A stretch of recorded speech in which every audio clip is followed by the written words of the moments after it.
আল্লাহর হাবিব বলেন আলহামদুলিল্লাহিল্লাযী হায়্যারাল বাবা আরবাবাল উকুলি বিয-যুহুরি মিনাল উসুলি ইলা তাহকীকি তদকীকি মারিফাতিহি। আল্লাহু আকবার বলেন।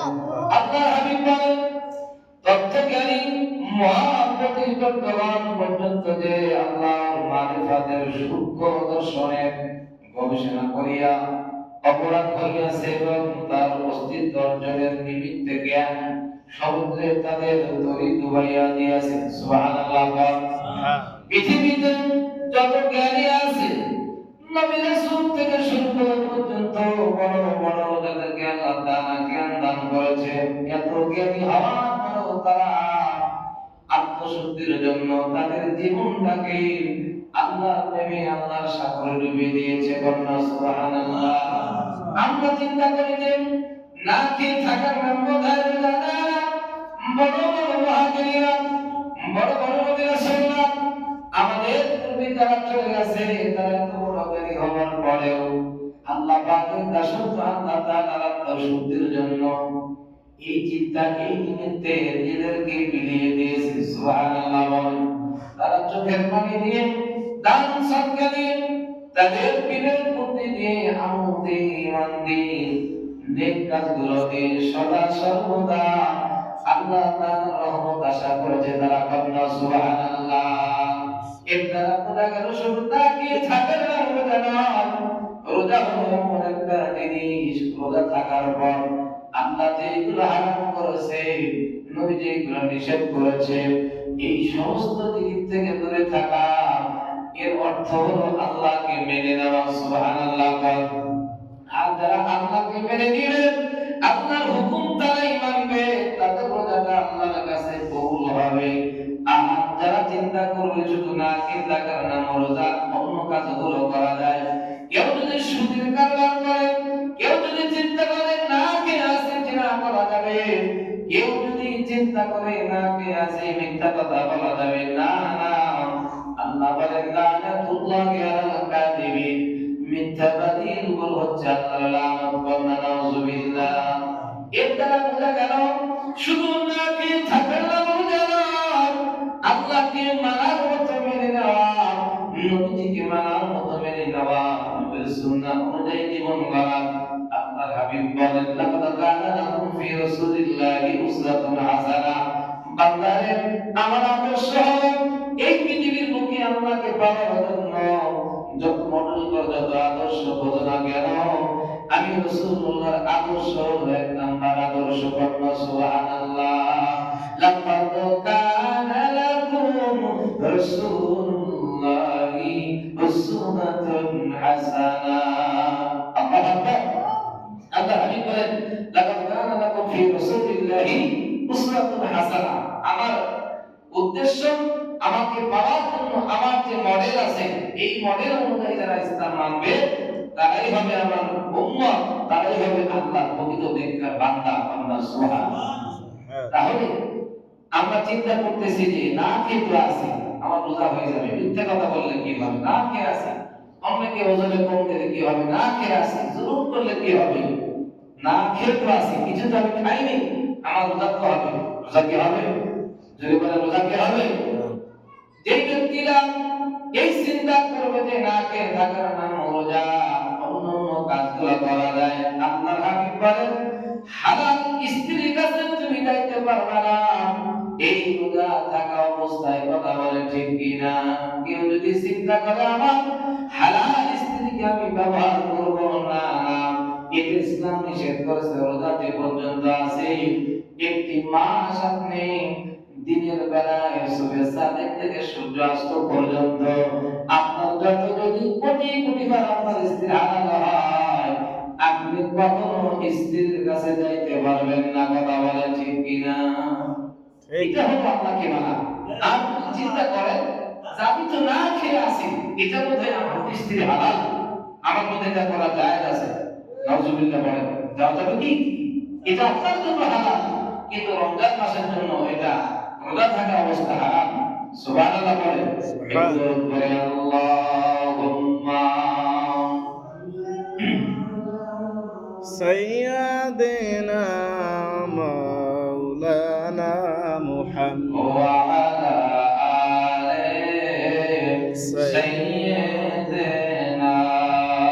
مولانا محمد محمد اللهم صل على سيدنا مولانا محمد وعلى آل سيدنا مولانا محمد সম্মানিত হাজিরিন, আল্লাহ হাবিব বলেন আমার উম্মতেরা ও আমার উম্মতেরা তোমরা শোনো, ইখওয়ানি বন্ধুগণ তোমরা শোনো, আল্লাহ হাবিব বলতেছেন قد انقضى شهركم الشريف فهل فيكم من صام فيه أفطر سبحان الله বলেন।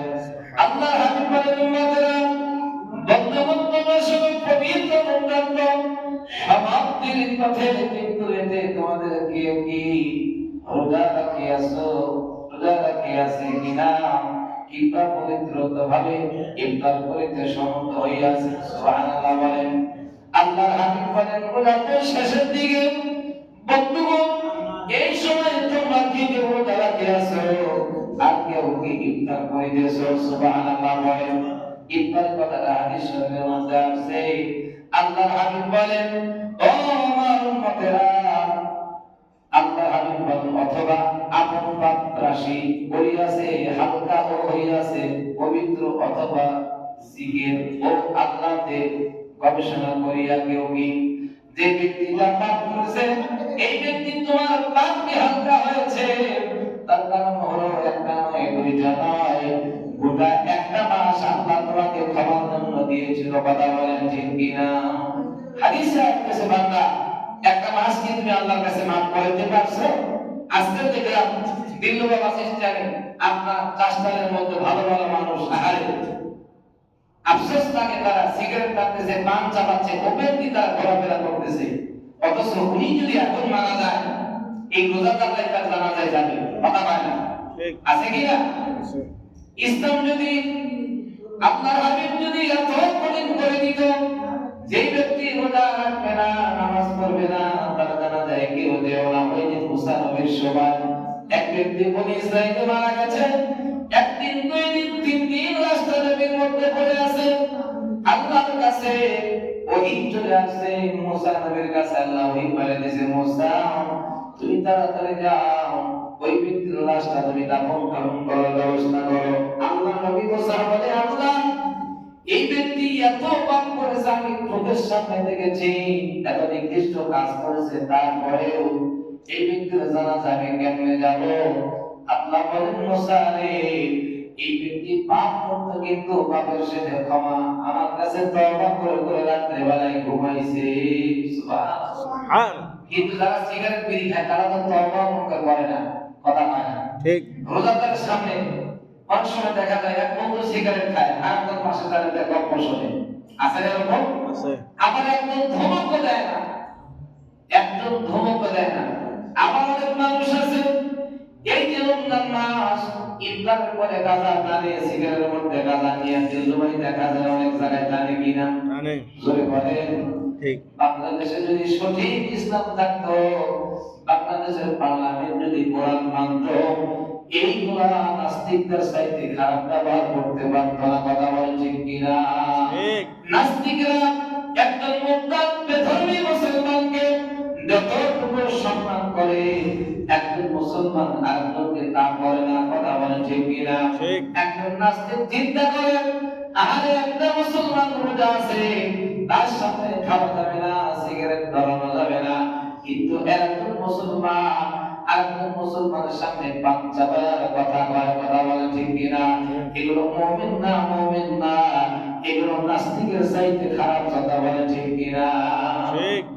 একটা রোজাদারের কষ্ট হয় তার সামনে যদি কেউ সিগারেট খায়, কষ্ট হয় কিনা? কষ্ট হয়। যিনি প্রকৃত রোজাদার মুমিন তার কষ্ট হয়। কাজেই এগুলো মানতে হবে। রোজা তো শেষ হয়ে গেল, একটা মাস আমরা কি করেছি?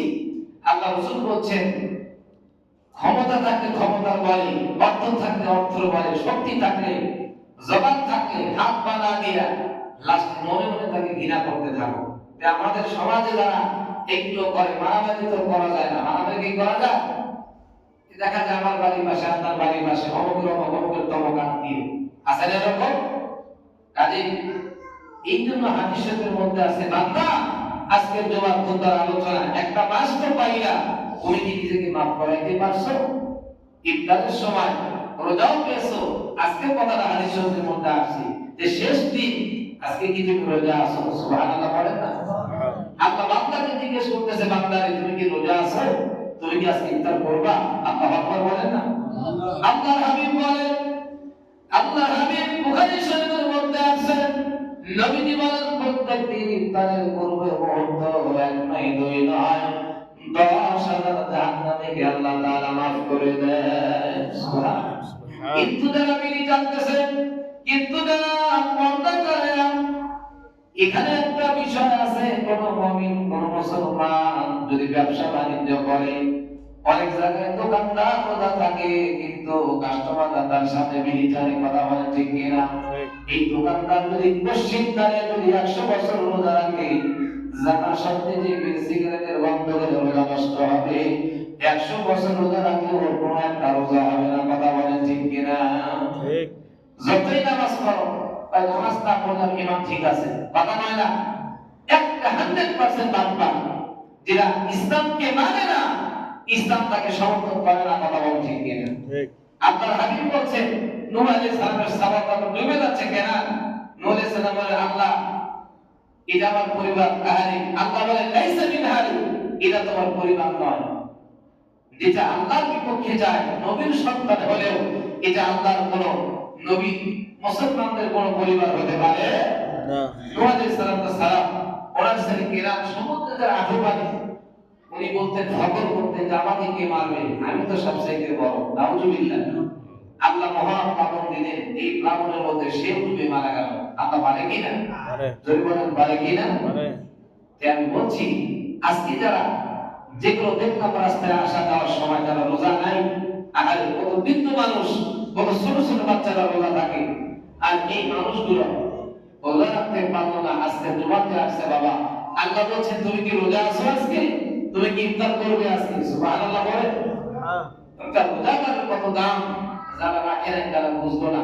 আগামীতে যদি ইন্তেকাল করে, এদের জন্য কে সুপারিশ করবে? রোজা কি সুপারিশ করবে? কোরআন কি করবে? কেউ কিন্তু সুপারিশ করবে না। আল্লাহ হাবিব বলেন, রোজা যারা রেখেছে, নামাজ যারা পড়েছে, কোরআন তেলাওয়াত যারা করেছে, যারা শুনেছে, এই ব্যক্তিরা কবরে যাওয়ার সাথে সাথে অটোমেটিকলি তার চতুর সাইডে আলোকিত হয়ে সালাম দিয়ে তারা দাঁড়ায় যাবে। আল্লাহু আকবার। আপনার কবরে করে গান শুনবেন, আপনার ছেলে লাগবে না, স্ত্রী লাগবে না, টাকা লাগবে না, পয়সা লাগবে না, দুনিয়ার কোনো ব্যাংক ব্যালেন্স লাগবে না, কোনো সাক্ষী লাগবে না।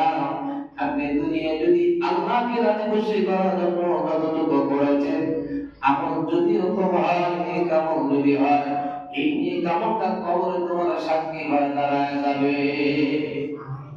কাজে দুনিয়ার মহাত্মা আল্লাহর হাবিব বলেন, এই দুনিয়াটা হলো আখিরাতের শ্রেষ্ঠ ক্ষেত্র। আর দুনিয়া মাযরাতুল আখিরাহ, দুনিয়াতে যেমন ধানের জন্য, কাঁচা পাতার জন্য, শক্তির জন্য আপনি আবাদ করলেন, দুনিয়ায় বেঁচে থাকার জন্য, এমনি ভাবে আখিরাতের পুঁজি দরকার আছে কিনা? এই দুনিয়াতে বেঁচে থাকতে হলে আপনার খাদ্যের প্রয়োজন হয়, আর আখিরাতে ভালোর জন্য এই দুনিয়াটাকে আপনি নিজের আমলকে, ঈমানকে এটা বপন করতে হবে, বীজ বপন করতে হবে। আর দুনিয়া মাযরাতুল আখিরাহ, এই দুনিয়াটা হলো আখিরাতের শস্য। এই দুনিয়াতে যা বপন করবেন, কিয়ামতের ময়দানে তা আপনি পাবেন। সুবহানাল্লাহ। একটু করে বলেন আল্লাহুম্মা সাইয়্যিদিনা মাওলানা মুহাম্মদ ওয়া আলা আলি সাইয়্যিদিনা মাওলানা মুহাম্মদ নবীজির আগমনে এই জগৎ হইল উজালা। নবীজির উপরে দরুদ পড়ে মিটাও মনের প্রেম জ্বালা। আল্লাহুম্মা سيدنا مولانا محمد ওয়া আলা আলিহি سيدنا مولانا محمد সম্মানিত হাজিরিন, এবার শুকর রোজাদারদের সম্পর্কে এই দুনিয়াতে এমন কিছু রোজাদার আছে যাদেরকে কিয়ামতের ময়দানে আখিরাতের আদালতে আল্লাহর সামনে লজ্জিত হতে হবে। আল্লাহ হাবিব বলেন, ফাকুম মিন সাইন ফি হাদাশ শাহরি ইফদিহুল হিসাবু ইয়াউমাল আরদি। সুবহানাল্লাহ বলেন। আল্লাহর হাবিব বলেন, এবার সে এমন অসংখ্য রোজাদার আছে, আল্লাহর হাবিব বলেন বিচার দিবস যাদের হইবে লজ্জিত। আল্লাহর হাবিব বলেন এই দুনিয়া অসংখ্য রোজাদার আছে যাদের কিয়ামতের ময়দানে যেদিন বিচার হবে হইতে হবে লজ্জিত। নাউজুবিল্লাহ মিন যালিক। তাহলে চিন্তা করে এই রোজাদাররা কারা যারা কিয়ামতের ময়দানে আল্লাহর কাছে লজ্জিত হবে। আল্লাহর কাছে কি হবে? আল্লাহর কাছে লজ্জিত হবে। আল্লাহর হাবিব বলেন, এবং وَكُمْ مِنْ عَاسٍ فِي هَذَا الشَّهْرِ تَسْتَغِيثُ مِنْهُ الْأَرْضُ وَتَشْتَكِي مِنْ أَعْمَالِهِ السَّمَاءُ। আল্লাহ আকবার বলেন। আল্লাহর হাবিব বলেন, সহজ সংখ্যক পাপী আছে, এমন রোগী আছে তাদের কর্মকাণ্ড হেতু জমিন জানাইবে ফরিয়াদ আর আকাশ করিবে। সেখানে এই রোজাদার জন্য জমিন কিয়ামতের ময়দানে যাদের রোজাটা যারা আল্লাহর কাছে লজ্জিত হবে, রোজা থাকার পর যারা গুনাহ করেছে, রোজার আইন কানুন যারা মানে নাই, রোজা আছে, রোজা থাকার পর যারা গীবত করেছে, রোজা থাকার পর যারা সুদ খেয়েছে, রোজা থাকার পর যারা ওজন বেশি দিয়েছে, মিথ্যা কথা বলেছে, এই জমিন এবং আসমান কিয়ামতের ময়দানে তার বিরুদ্ধে শেফাআত করবে। নাউজুবিল্লাহ বলেন। আপনি চিন্তা করতেছেন আমি রোজা আছি, পাপ করছি, দেখে কিনা? এই জমিন বলবে আল্লাহ আমি দেখেছি, আকাশ বলবে আল্লাহ আমি শেফাআত করছি। এই পাপী রোজা রেখেছে মানুষকে দেখানোর জন্য। নাউজুবিল্লাহ। রোজা আছে কিন্তু মনটা হলো ইহুদি আপনার আবু জাহেলের মতো ব্যবহার আছে কিনা? এরকম রোজা আছে মারামারি করে, আছে না এরকম? এই জন্য আমি আপনি কি রোজা করেছি, আল্লাহ তাআলা যেন আমার আপনার সকলের রোজাকে কবুল আর মঞ্জুর করে। সকলে বলুন আমিন। আমাদের বলুন আমিন। কারণ আগামী বছর আমি আপনি বাঁচবো কিনা তার কোনো গ্যারান্টি নেই। গ্যারান্টি কি আছে? কোনো গ্যারান্টি নেই। যাই হোক, আগামীকাল ঈদ উল ফিতরের নামাজ আমরা সকলে আদায় করব। আমাদের কিছু মাসআলা জানা দরকার। ঈদ উল ফিতরের নামাজ ঈদের দিন সকাল বসার একটা সুন্নাত রয়েছে, সকাল সকাল ঘুম থেকে ওঠা, মেসওয়াক করা। ঈদ উল ফিতরের দিন মিষ্টি দ্রব্য আল্লাহর হাবিব বলেছেন, মিশকাত শরীফে এসেছে বেজোড় সংখ্যায় 3টা খুরমা খেজুর, 3টা অথবা 5টা। এই সংখ্যায় বেজোড় সংখ্যায় 3টা অথবা 5টা খুরমা খেজুর খেয়ে, মিষ্টি দ্রব্য খেয়ে যারা ঈদগাহের মাঠে যাবে একটা সুন্নাত আদায় হবে। সুবহানাল্লাহ। আর এই আখির জামানায় ফিতনার সময় একটা সুন্নাত আদায় করলে 100টা শহীদের মর্যাদা পাবে। সুবহানাল্লাহ। 100টা শহীদ কি আমরা কি সম্ভব? জোর বলেন। যুদ্ধ কি আর আছে এখন কাফেরদের বিরুদ্ধে? বাংলাদেশে তো যুদ্ধ নাই। কাজেই এই সওয়াব তো আপনাকে নিতে হবে। সকাল সকাল ঘুম থেকে ওঠা, মসজিদে যাওয়া, জামাতে নামাজ আদায় করা, ঈদগাহে যাওয়ার পূর্বে উত্তর পূর্বে ওযু গোসল করা, খুশবু লাগানো, আপনার সুন্দর পোশাক পরা, তাকবীর বলে তাকবীরে তাশরীফ, আল্লাহু আকবার আল্লাহু আকবার, লা ইলাহা ইল্লাল্লাহ আল্লাহু আকবার আল্লাহু আকবার ওয়া লিল্লাহিল হামদ। ডান রাস্তাতে যাওয়া, বাম রাস্তাতে আসা, কথা সুবহানাল্লাহ। সাকাতুল ফিতর যারা আদায় করেন না, ঈদুল ফিতরের নামাজে যাওয়ার পূর্বে আপনাকে আদায় করতে হবে। এখন সাকাতুল ফিতর আদায় করবেন কিন্তু টাকা নাই। ঈদের নামাজের পরেই টাকাটা আসবে 100%। যদি এরকম অবস্থা হয় তাহলে যায় আছে টেনশনের কোনো কারণ নাই। সুবহানাল্লাহ বলেন। আর যদি টাকা থাকে আগে দেওয়াই ভালো। তারপরে আপনার ঈদগাহ থেকে আসার সময় যে রাস্তায় গেছেন অন্য রাস্তা দিয়ে আসা, তাকবীর জোরে জোরে তাকবীর বলতে বলতে যাওয়া। আর মহিলারা আমার আপনারা বাবাজানেরা বাড়িতে তাকবীর বলবে, কিন্তু তারা বলবে আস্তে আস্তে। কিসে বলবে? আস্তে আস্তে তারা তাকবীর বলবে। ঈদুল ফিতরের নামাজ যারা আরবিতে নিয়ত জানেন না, অধিকাংশ তো নিয়ত জানেন না, মাসালার মধ্যে আসে কেউ যদি আরবিতে নিয়ত না জানে বাংলায় করলে চলবে, নিয়ত যে কোনো ভাষায় করলে চলবে। নিয়ত শব্দের অর্থ মনে মনে সংকল্প করা। আপনি মসজিদে এসেছেন নামাজ পড়বেন, এর জন্য কি কোনো নিয়ত আছে? মসজিদে যে বাড়ি থেকে রওনা দিয়েছেন কোনো নিয়ত কি আছে? নিয়তটা হলো মনে যে আজকে মসজিদে নামাজ পড়বো। সুবহানাল্লাহ বলেন। এটাই হলো নিয়ত। অনেকে চিন্তা করে ঈদের ভিতরে নিয়ত তো জানি না, নামাজেই যাব না। কথা বলেন আছে কিনা? অনেকে চিন্তা করে রোজার নিয়ত জানি না, রোজাই করবো না। নিজের মন করা কোনো কাজ ইসলাম সাপোর্ট করে না। আপনি জানেন না, কোনো সমস্যা নাই। মসজিদে এসেছেন, ইমাম নামাজ তো পড়াবে, ঈদগাহের ময়দানে গেছেন, ঈদগাহের ময়দানে যাওয়ার পর আপনি কখন নামাজে দাঁড়িয়ে গেছেন, নামাজে দাঁড়ানোর পর আপনি যখন ইমাম সাহেব তাকবীর দিবেন, নিয়ম হলো ঈদগাহ মাঠে যখন আপনি নামাজের জন্য কাতার সোজা হয়ে গেছে, আপনি দাঁড়িয়ে গেছেন, ঈদুল ফিতরের 2 রাকাত ওয়াজিব নামাজ কিবলামুখী হইয়া এই ইমামের পিছনে আদায় করতেছি 6 তাকবীরের সাথে আল্লাহু আকবার। আর কিছু বলা লাগবে না। যদি কিছু না পারেন, এই ইমামের পিছনে কিবলা দিকে হয়ে ঈদের নামাজ আদায় করতেছি, এটা বলতে পারবেন না? জোরে বলেন। হ্যাঁ। ঈদুল ফিতরের নামাজ এই ইমামের পিছনে কিবলা দিকে হইয়া ওয়াজিব নামাজ আদায় করতেছি আল্লাহু আকবার, এটা কি বলা যাবে?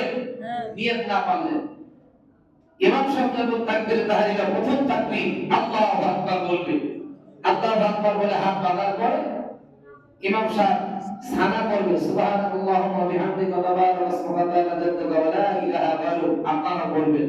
সানা করা শেষ হলে ইমাম সাহেব যখন আল্লাহু আকবার বলে ছেড়ে দিবে, একবার, কয়বার? দ্বিতীয়বার আল্লাহু আকবার ছেড়ে দিবে, কয়বার হলো? 2 বার। তৃতীয়বার আল্লাহু আকবার বলে আপনার হাতটা বাঁধবেন, দ্বিতীয়বার আর ছেড়ে দেওয়া লাগবে না, দ্বিতীয়বার ছাড়া লাগবে না। তৃতীয়বার যখন হাত বাঁধবেন, ইমাম সাহেব সূরা কিরাত শুরু করে দিবে। ইমাম সাহেব সূরা কিরাত শুরু করে দেওয়ার পরে আপনার প্রথম রাকাত হয়ে যাবে, দ্বিতীয় রাকাতে ইমাম সাহেব যখন দাঁড়াবে, ইমাম সাহেব আপনার সূরা কিরাত শেষ। এখন সূরা কিরাত হওয়ার পর তো রুকু করা লাগে, রুকু করা লাগে কিনা? আপনারা যখন ইমাম সাহেব আল্লাহু আকবার বলবে, আপনারা রুকু করবেন না, ইমাম সাহেব হাত ছেড়ে দিয়ে আল্লাহু আকবার একবার, আল্লাহু আকবার 2 বার, আল্লাহু আকবার চতুর্থবার যখন আল্লাহু আকবার বলবে, এই চতুর্থবার আপনারা কিন্তু হাত উঠাবেন না। চতুর্থবার হাত না উঠিয়ে সরাসরি রুকুতে চলে যাবে। দেখা যায় অনেক সময় যখন ইমাম ছিলাম না, যখন পড়ানো দেখছি, ওই ডানে বামে সামনে পিছনে মেলা লেগে গেছে, কেউ রুকুতে চলে গেছে, কেউ সিজদায় চলে গেছে, কেউ চিন্তা করতেছে কি করব, কথা না ঠিক আছে কিনা? কেউ কিছু করে না, দাঁড়ায় থাকে। আর কিছু লোক চিন্তা করতেছে যে কি হলো, আমার কিছু লোক মনে করতেছে মানে নামাজ ভুল হলো। আসলে কি নামাজ ভুল হয়েছে? ইমামের নামাজ তো ঠিক আছে, আপনার ঠিক নাই। তার কারণ হলো একটি বছর পর একটা নামাজ, এই নামাজের দায়িত্ব আপনার, ইমাম সাহেবের না। দায়িত্ব আপনার না। খাওয়ার সময় ভালোটা আপনি খান, ইমাম সাহেবের কথা তো মনে থাকে না। আর সব খেলা হয় ইমাম সাহেবের কথা, না ঠিক কিনা? কোনো কিছু ইমামের দোষ, এই হলো সেই হলো, আপনার তো তত্ত্বা নাই। একটি বছর আপনি সময় পান, কোনদিন ইমামকে জিজ্ঞেস করেন নাই হুজুর এই নামাজটাকে আপনি পড়া লাগে, কেউ কি জিজ্ঞেস করেন? সত্য কথা রোজা আছে, কেউ কি জিজ্ঞেস করেন? কেউ জিজ্ঞেস করেন না।